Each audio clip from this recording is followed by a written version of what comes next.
आपको अगला वज़ीर आज़म कौन नज़र आ रहा है?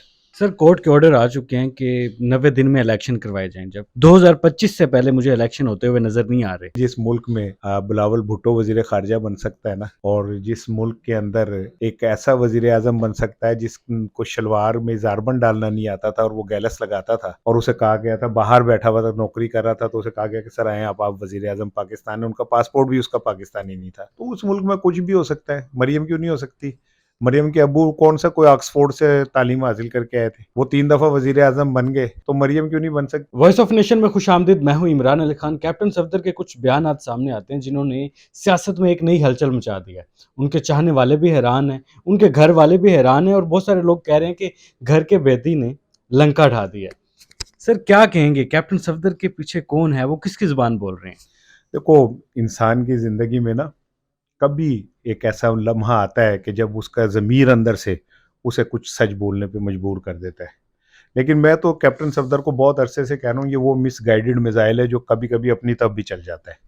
इस बार वो अपनी तरफ चल गया, और उन्होंने जो कुछ कहा है, अब मेरा ख्याल है कि उसकी, तो आपने कहा है हैरान हैरान, मैं तो ये कहता हूँ कि उनके मुखालफिन अगर हैरान है तो उनके घर वाले परेशान है। और क्या कहते हैं, मरियम साहिबा ने तो उन पे पाबंदी भी लगा दी कि अब उनके बयानात को यूं ना किया, यूं ना किया। लेकिन मुझे ऐसा लगता है कि सब कैप्टन सफदर जो है ना, किसी से बदला नहीं ले रहे, सिर्फ मरियम से सब बदला ले रहे हैं। इस टाइम वो एक ऐसे निगलेक्टेड बच्चे हैं, जिसको माँ इग्नोर कर देना तो फिर वो जान के पांडे तोड़ता है ताकि माँ उसकी तरफ मुतवज्जह हो सके।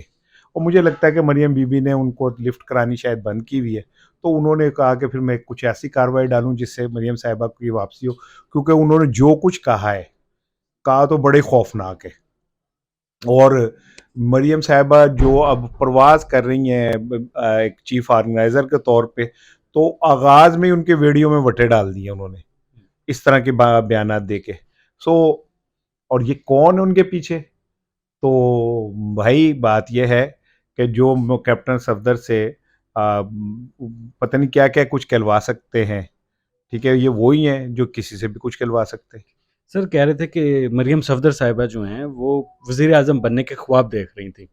तो इस बयान के बाद कि वो वज़ीर आज़म बनती हुई मुझे नज़र नहीं आ रही, उनकी ज़ाती ज़िंदगी भी बहुत ज़्यादा डिस्टर्ब हो जाएगी। पहले केड़ी जाती जिंदगी सी उन्हों दी, वो बड़े कह पींगा झूटते पे सन। वो वहाँ गई दौरे पे, तो क्या नाम है, मानसेरा वगैरह पता नहीं कहाँ कहाँ, तो कौन कैप्टन सफदर कहाँ साथ था जो उसका अपना इलाका है। सो ये तो कोई बात नहीं है कि जी और कोई फ़र्क पेगा, पहले कोई फ़र्क रह ही कहीं नहीं गया, कोई तो फ़र्क कादा पेगा। लेकिन ये ज़रूर है कि जो कैप्टन सफदर ने बातें कह दी हैं, और मरियम के लिए कहा कि मुझे नहीं नज़र आता कि वो वज़ीर आज़म बनेगी, ये ज़रा मुझे लगता है उन्होंने सड़ी सुटी है। सड़ियाँ सड़ियाँ सुटते हैं कहते हैं ना, वो सड़ियाँ सुटी है। और आई डोंट थिंक सो कि उसका मकसद उनका वही है जो कह रहे हैं। मरियम पूरी तरह चांस है उनके वज़ीर आज़म बन सकती हैं। सर कोर्ट के ऑर्डर आ चुके हैं कि 90 दिन में इलेक्शन करवाए जाएँ, जबकि पीडीएम के भी कुछ लोग कह रहे हैं और कैप्टन सफदर ने भी ये कहा था कि 2025 से पहले मुझे इलेक्शन होते हुए नज़र नहीं आ रहे। देखिए, एक तो आपको ये सवाल मुझसे पूछना चाहिए था कि मैंने कैसे कह दिया कि वज़ीर आज़म बन सकती हैं मरियम, ठीक है ना? तो मैंने कहा चलो तुम्हारी तरफ से मैं खुद ही सवाल कर देता हूँ। देखिए, जिस मुल्क में बिलावल भुट्टो वज़ीर ख़ारिजा बन सकता है ना, और जिस मुल्क के अंदर एक ऐसा वज़ीर आज़म बन सकता है जिसको शलवार में ज़ारबन डालना नहीं आता था और वो गैलस लगाता था, और उसे कहा गया था, बाहर बैठा हुआ था, नौकरी कर रहा था, तो उसे कहा गया कि सर आएँ आप वज़ीर आज़म पाकिस्तान है, उनका पासपोर्ट भी उसका पाकिस्तानी नहीं था। तो उस मुल्क में कुछ भी हो सकता है। मरियम क्यों नहीं हो सकती? मरियम के अब्बू कौन सा कोई ऑक्सफोर्ड से तालीम हासिल करके आए थे, वो 3 दफ़ा वज़ीर आज़म बन गए, तो मरियम क्यों नहीं बन सकती? ये मुल्क बस ऐसे लोगों का मुल्क है जो नज़र नहीं आते, और वो जिसे चाहें खिलत से नवाज देते हैं और जिसे चाहें इक़्तिदार में से ज़लील करके निकलवा देते हैं। सर ये सारी बातें हैरानकुन थी, तो आपको अगला वज़ीर आज़म कौन नज़र आ रहा है? अगर फेयर इलेक्शन हो इस मुल्क में, तो इमरान खान का रास्ता कोई नहीं रोक सकता। हुँ। लेकिन बहुत सारे लोग ये कह रहे हैं कि इमरान खान की सियासत के दरवाज़े बंद करके उसे ताला लगा दिया गया है।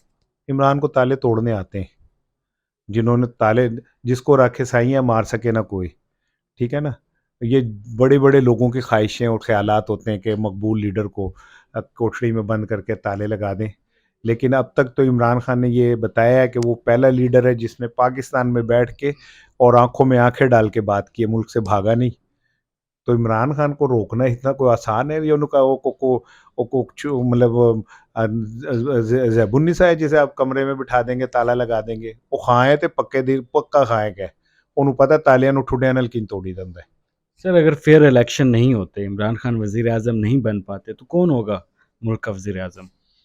पता नहीं होगा कौन, लेकिन ये मुझे पता है फिर मुल्क का अल्लाह ही हाफिज है।